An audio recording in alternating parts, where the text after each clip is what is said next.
नमस्कार, मैं हूं अंकिता शुक्ला और आप देख रहे हैं एफएम न्यूज। भारत में शादियों का सीजन शुरू होते ही सोना और चांदी के दामों में अप्रत्याशित गिरावट दर्ज कर ली गई है।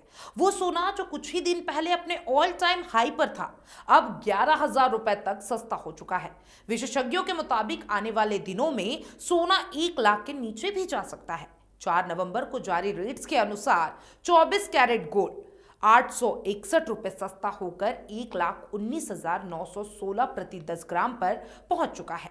जीएसटी जोड़ने के बाद कीमत 1,23,513 प्रति 10 ग्राम हो गई है। और वहीं चांदी अपने 14 अक्टूबर के ऑल टाइम हाई से 23,300 प्रति किलो तक टूट चुकी है। इस रेट्स ने शादी की तैयारी कर रहे परिवारों और निवेशकों दोनों को हैरान कर दिया है। विशेषज्ञों का मानना है कि सोने की इस तेज गिरावट के पीछे 4 प्रमुख कारण हैं जो अंतर्राष्ट्रीय स्तर पर बाजार को प्रभावित कर रहे हैं। पहला, अमेरिका चीन ट्रेड डील का असर।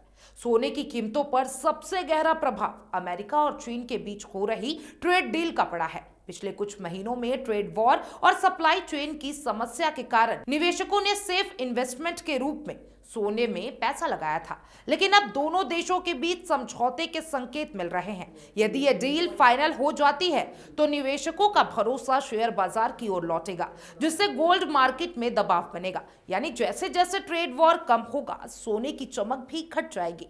वहीं दूसरा कारण है भारत अमेरिका रिश्ते मजबूत होने के संकेत। जी हां, भारत दुनिया का सबसे बड़ा सोना उपभोक्ता देश है। रुपया और डॉलर का संबंध सोने की कीमत पर सीधा असर डालता है।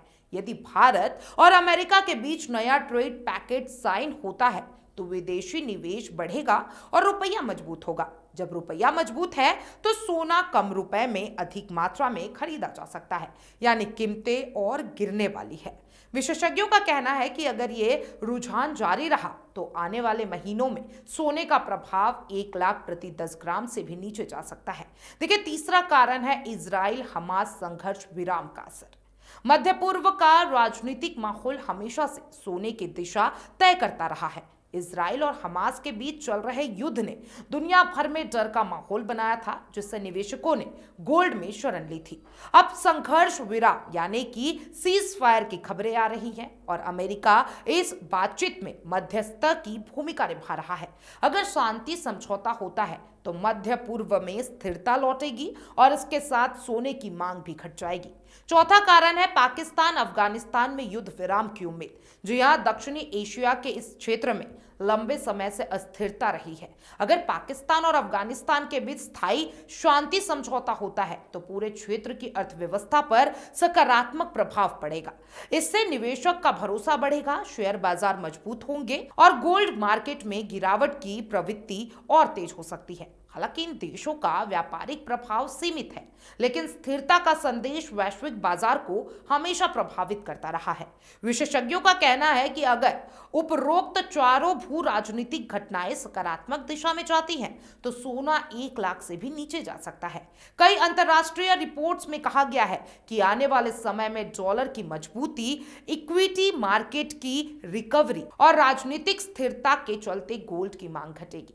इसका मतलब तो साफ है कि ये जो निवेशक अल्पकालिक लाभ की उम्मीद में गोल्ड में पैसा लगाए हुए हैं, उन्हें अब सतर्क रहने की जरूरत है।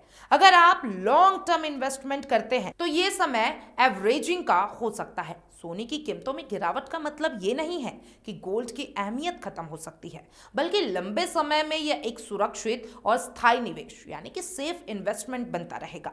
अगर वैश्विक स्तर पर कोई नया युद्ध, संकट या मंदी आती है तो सोना फिर से ऊपर जा सकता है। जो लोग शॉर्ट टर्म ट्रेडिंग कर रहे हैं उन्हें अभी सतर्क रहना चाहिए, क्योंकि अचानक उतार चढ़ाव की संभावना बनी हुई है। भारत में सोना सिर्फ एक कीमती धातु नहीं, बल्कि परंपरा, संस्कृति और भावनाओं से जुड़ा हुआ निवेश है। शादी, त्योहार या धार्मिक अनुष्ठान, हर अवसर पर सोने की खरीदारी को शुभ माना जाता है। भारत दुनिया का सबसे बड़ा गोल्ड कंज्यूमर है। यहाँ की मांग न सिर्फ भावनाओं से बल्कि आर्थिक स्थिरता से भी जुड़ी हुई होती है। लेकिन अब जब वैश्विक बाजारों में स्थिरता बढ़ रही है तो भू राजनीतिक तनाव घट रहा है। अगर आने वाले महीनों में इन्फ्लेशन बढ़ता है या किसी नई भू राजनीतिक अनिश्चितता की स्थिति बनती है तो गोल्ड फिर से तेजी पकड़ सकता है। यानी फिलहाल की गिरावट को सुधार यानी कि करेक्शन के रूप में देखा जाना चाहिए, ना कि क्रैश के रूप में। अभी के हालात में सोने के दामों में नरमी बनी हुई है और आगे भी रह सकती है, लेकिन ये गिरावट स्थायी नहीं है। आने वाले समय में आर्थिक और राजनीतिक परिस्थितियां फिर से गोल्ड को मजबूत बना सकती है। इसलिए निवेशकों को घबराने की नहीं, बल्कि रणनीतिक निवेश यानी कि स्ट्रैटेजिक इन्वेस्टमेंट की जरूरत है। कह सकते हैं कि सोने की चमक थोड़ी फीकी पड़ रही है, लेकिन उसकी कीमत अभी भी अमूल्य है। आप भी गोल्ड खरीदने का प्लान बना रहे हैं? सही मौका है, खरीदिए और तमाम ऐसे गोल्ड्स अपडेट के लिए चैनल के साथ बने रहें।